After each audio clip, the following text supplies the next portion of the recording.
Telugu capital భక్తి టీవీకి స్వాగతం, సుస్వాగతం. నేను శ్రీలక్ష్మిని. ఈరోజు మనతో స్పెషల్ గెస్ట్ ఉన్నారు. డాక్టర్ జిఎల్కే దుర్గ గారు ఉన్నారు. దుర్గాబాయి దేశ్ముఖ్ కళాశాలలో రిటైర్డ్ ప్రిన్సిపల్.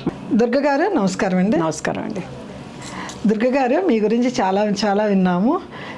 మీరు మోటివేషనల్గా కూడా బాగా చెప్తారు, ఆధ్యాత్మికంగా కూడా బాగా చెప్తారు అని. మీరు సీతా చాలీసా రాయాలని మీకు సంకల్పం ఎలా వచ్చిందండి? అది ఒక పూర్వజన్మ సుకృతం అనిపించిందమ్మా. కొయ్యూరు అని మాకు హనుమాన్ జంక్షన్ దగ్గర చిన్న పల్లెటూరులో మా వారికి వారి తరాలుగా వస్తున్న గుళ్ళు ఉన్నాయి. రాముల వారి గుడి, రామాలయము, శివాలయము. రామాయణంలో రాముల వారికి కళ్యాణం చేస్తున్న సమయంలో ఆంజనేయ స్వామిని చూసి ఆయనకి హనుమాన్ చాలీసా ఉంది, రాముల వారికి చాలీసా ఉంది, సీతాదేవికి చాలీసా లేదే అని అనిపించి ఇంటికి వచ్చాక ఇంటర్నెట్లో చూస్తే ఎక్కడ అమ్మవారికి చాలీసా కనబడలేదు. అప్పుడు నేనే ఇంకా వాల్మీకి రామాయణం, గంధ రామాయణం, మన పద్మిని గారు రాసిన సీత గారి మీద పుస్తకం రాశారు, సీతాదేవి మీద. అలాంటివన్నీ చదివి మీలాంటి వాళ్ళని రెండు అక్షరాలు, రెండు ద్విపదలు రాసి వాటికి మార్పులు చేర్పులు రాస్తూ చేయడము.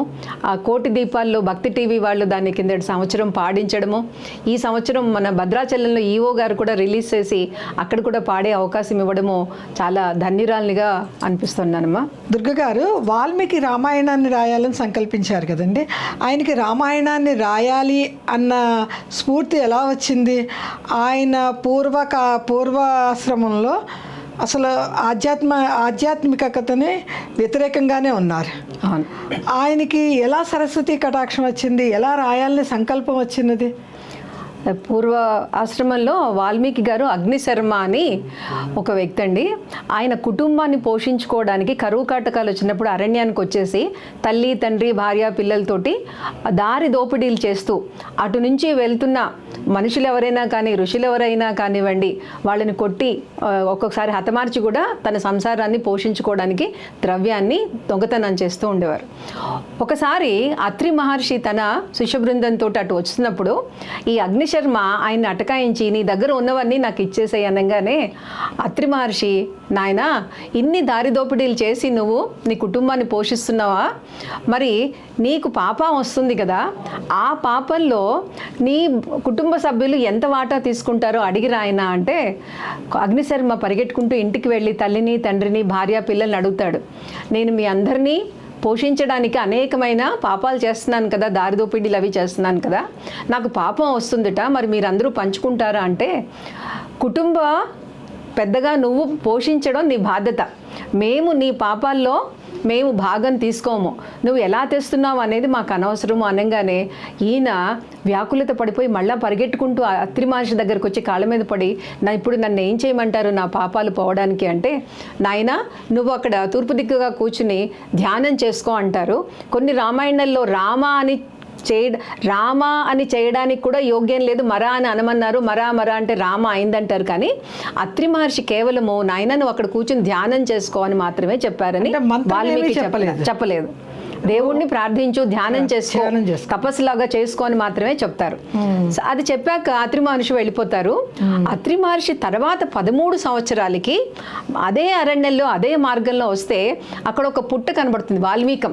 అందులో నుంచి తపస్సు ఒక శ్వాస వస్తున్న శబ్దం వినబడి వాల్మీకి అనగానే ఆ పుట్టలో నుంచి అగ్నిశర్మ వస్తాడు. అప్పటి నుంచి ఇన్నేళ్ళు నువ్వు ఇలా ధ్యానం చేసుకుంటూ కూర్చున్నావా రితి వాల్మీకి అంటే నీకు చిరస్థాయిగా వాల్మీకి అనే పేరు భూమండలంలో నీకు అంత ఖ్యాతి తెచ్చిపెడుతుంది నాయన అని ఆనాడు అత్రి మహర్షి వాల్మీకిని దీవిస్తారనమాట. అలా అప్పటి నుంచి వాల్మీకి ఒక ఋషిగా, మునిగా, తపసంపన్నుడిగా తన యొక్క అర్ఘ్యాలు చేసుకోవడము, శిష్యులకి తెలిసినవన్నీ కూడా చెప్పడము చేస్తూ ఉండేవారు. అత్రి మహర్షి నీకు వాల్మీకి అనే పేరుతోటి భూమండలంలో ఎంతో ఖ్యాతి వస్తుంది నాయన అని దీవిస్తారు. ఆ దీవెనలోనే అంత బలం ఉందన్నమాట. అవునండి. ఆయన ఎన్ని తరాలైనా ఎన్ని యుగాలైనా కూడా ఆ వాల్మీకి రామాయణం అన్నది చిరస్థాయిగా ఉండిపోయింది. అత్రి మహర్షుల దీవెనలో అంత గొప్ప సందేశం ఉందన్నమాట.